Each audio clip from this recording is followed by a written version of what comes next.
Live from downtown Detroit, home of WDIV and Click on Detroit, Local 4 News at 11 starts now. Michigan State Police driving the wrong way up 75 to what we should call the Suez Canal collision. This vehicle has got itself wedged between the two retaining walls in the construction zone, bringing southbound 75 to a standstill. We'll have a report coming up on the night cam. All right, Tim, also people couldn't believe what they were seeing here. An SUV with no driver inside, stuck in reverse, doing donuts in the middle of 8 Mile. How the driver finally got it to stop, coming up. But as you come to us tonight at 11, we begin with two big announcements regarding the vaccine as COVID cases continue to spike across the state. Detroiters 16 years of age and older are now eligible to get the vaccine at the TCF Center. The other big development, Meijer pharmacies will now be making the vaccine available at all its stores. It comes as nearly 1 in 3 Michiganders have received at least one dose of the vaccine so far. And the surge isn't slowing down. The state reporting 8,202 cases and 8 additional deaths in the past 2 days. Mara McDonald is live at the TCF Center tonight. Mara, the mayor urging all Detroiters 16 and up to call the city's COVID line and make an appointment. Well, Kimberly, that's right, because what they're seeing right now is significantly younger people, and by that I mean 20s, 30s, and 40s, starting to get sick with COVID and its variants, and the hospitalizations in this state, the rate of them is higher now than it was in the fall.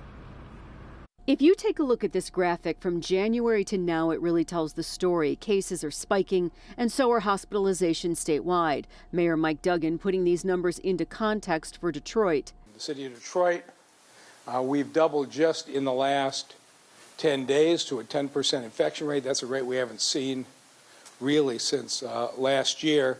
And more disturbingly, our hospitalizations have doubled. Duggan is opening up the TCF Center and the Northwest Activities Center to all Detroiters, 16 and up, as of now. All you have to do is call the city's COVID hotline and make an appointment. Statewide last week, there were 1,404 people hospitalized with COVID. Now, it's up to 2,144. So I think we've made a lot of great progress with our vaccination efforts, but we're seeing these cases rise. We're seeing hospitalizations rise. Case positivity for the state is at 11.3%, and it's been steadily climbing for 5 weeks. Last week, when asked, the governor demurred when asked about potential shutdown. But remember, the state instituted restrictions in the fall when 3,000 people were hospitalized. If the trend continues, we're on track to see that in 1 to 2 weeks. So it's important that we all, again, continue to wear our masks, wash our hands, socially distance, and of course, get a vaccine when an appointment becomes available to you. Back here live, and one more thing from Mayor Mike Duggan. You know, this Thursday is opening day for the Tigers, and his message is very simple. If you do not have a ticket for this game, do not come down here this week. We're live downtown tonight. I'm Mara McDonald, Local 4. Okay, Mara, thank you.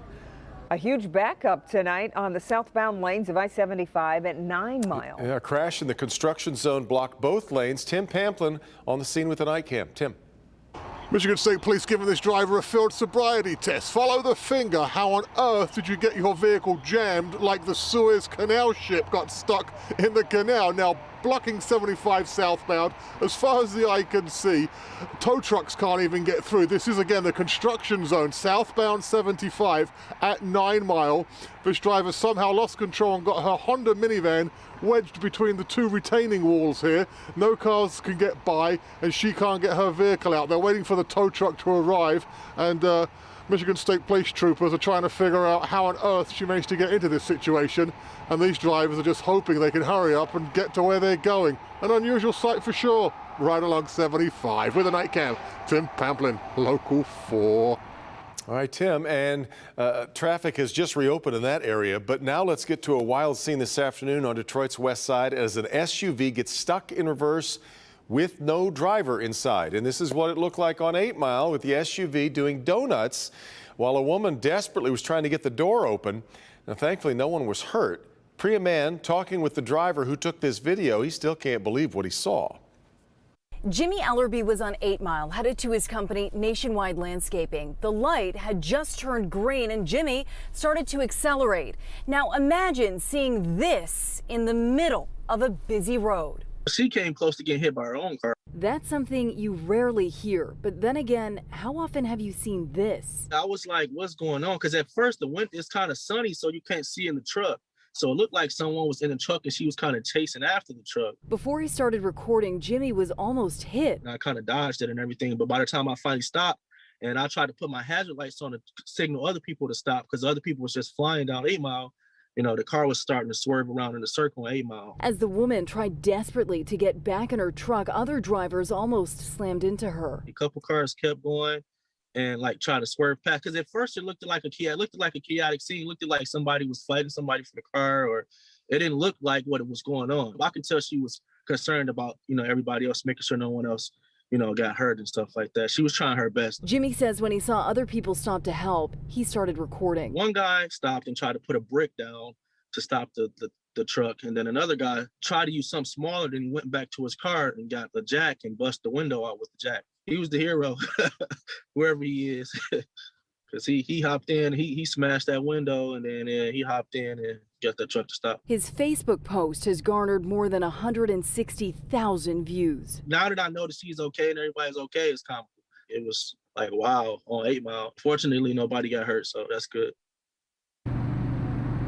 Yeah, a really unbelievable scene. Now, Jimmy says he thinks the woman was trying to park at a nearby business, but instead of putting the truck in park, she hit reverse, and then somehow the truck accelerated. And as he said, thankfully no one was hurt. Reporting live tonight, I'm Priya Mann, Local 4. Which was really lucky. It looked like a really dangerous couple of moments there. All right, Priya. Dangerous and wild indeed. Okay.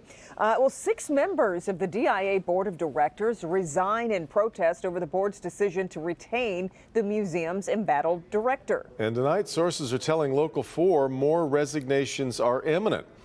Salvador Salor Pons has helmed the museum since 2015. A scholar of Spanish Old Masters, his tenure has been marked by significant outreach to the suburbs, some very successful special exhibits, but he's also been hit with accusations of sexism and racism, and an audit found his management style to be imperious and at times condescending.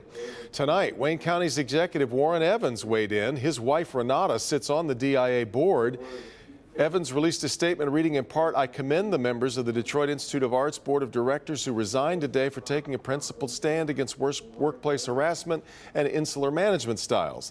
These board members sent a strong message that grievances aired by women employees of the DIA must be taken seriously by the museum's executive leadership and its governing board." We will stay tuned. Yeah. Today, a Jackson County judge throwing out one of the most serious charges against 3 men accused of plotting to kidnap Governor Gretchen Whitmer. Paul Bellar, Joe Morrison, and Pete Musico will stand trial on multiple charges, including providing material support for terrorist acts. One charge that was dropped, threat of terrorism, a 20-year felony. The judge dropped the charge, citing freedom of speech. Boy, your interpretation really screws up the definition of threat, as everyone else understands it to be. I think I'm keeping it a lot, It Judge. reminds me of Dr. Strangelove, you know, the doomsday machine. The Russians have the doomsday machine and they want it to serve as a deterrent. And Dr. Strangelove says, well, in order for it to be a deterrent, you got to tell someone.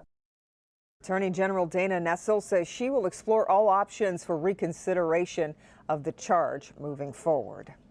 Dan Gilbert's Bedrock announcing dozens of employees being laid off. The first sign that Gilbert-owned companies have also been impacted by the pandemic. 60 employees were told today their positions are being eliminated. That's about 15% of Bedrock's workforce. A company spokesperson cited the terminations as part of a restructuring and noted that a number of the workers are taking jobs at other businesses owned by Gilbert. Bedrock is Gilbert's real estate firm based in downtown Detroit, and it controls or owns 100 buildings throughout downtown. Still ahead, a 78-year-old barber's ongoing fight with the state appears to be far from over. Last year, he defied Governor Whitmer's emergency orders, now facing a huge fine. The latest on that coming up after we check in with Ben. Devin and Kim, the 50s today were nice, but we're going to put the goalpost near 70 tomorrow. See how long that's going to last coming up. All right, Ben. But first, another freeway shooting in Metro Detroit, this time involving a tow truck driver. What he says happened moments before another driver opened fire on him. Next.